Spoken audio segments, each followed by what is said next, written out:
आज हम बात कर रहे हैं उस व्यक्तित्व की जिसके बिना आज का भारत शायद इतना संगठित, एकजुट और मजबूत ना होता। सरदार वल्लभ भाई पटेल, भारत के लौह पुरुष, एक ऐसा नाम जिसने देश को बिखरते हुए इतिहास से निकालकर एकता के नए युग में पहुंचाया। 1875 में गुजरात के नाडियाड में जन्मे पटेल जी एक साधारण कृषक परिवार से थे, लेकिन उनका स्वभाव, अनुशासन, दृढ़ता और संकल्प उन्हें असाधारण बनाता गया।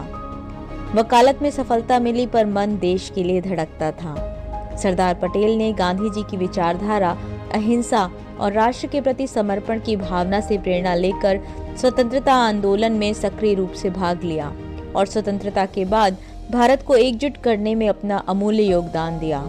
असहयोग आंदोलन, नमक सत्याग्रह, भारत छोड़ो आंदोलन और बारडोली सत्याग्रह, जहां उन्होंने किसानों को संगठित किया, अहिंसा का मार्ग अपनाया और अंग्रेजों को झुका कर दिखा दिया कि जनता की एकता कितनी बड़ी ताकत होती है। उसी आंदोलन ने उन्हें सरदार की उपाधि दिलाई। इन सभी आंदोलनों में सरदार पटेल ने महत्वपूर्ण भूमिका निभाई, लेकिन उनका सबसे बड़ा योगदान भारत की राजनीतिक एकता है।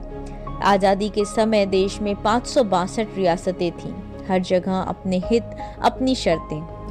यह स्थिति एक राष्ट्र के लिए सबसे बड़ा संकट थी, लेकिन सरदार पटेल ने शांत शक्ति, कूटनीति और दृढ़ता के मिश्रण से इन रियासतों को भारत में मिलाकर इतिहास रच दिया।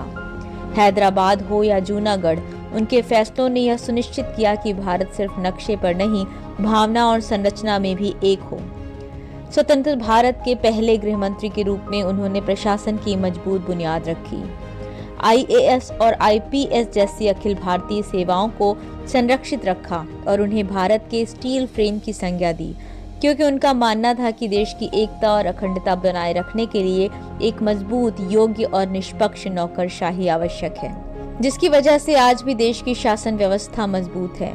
सरदार पटेल बाहर से कठोर दिखते थे, पर भीतर से बेहद संवेदनशील और देशहित के प्रति समर्पित थे। उनकी विरासत को आज स्टैच्यू ऑफ यूनिटी अदम्य ऊंचाई देकर सलाम करती है। दुनिया की सबसे ऊंची प्रतिमा जो हमें एकता और राष्ट्रीय गर्व की याद दिलाती है। सरदार पटेल का जीवन हमें यह सिखाता है, अगर आपके इरादे साफ हों और लक्ष्य राष्ट्र हित हो तो असंभव भी संभव हो जाता है।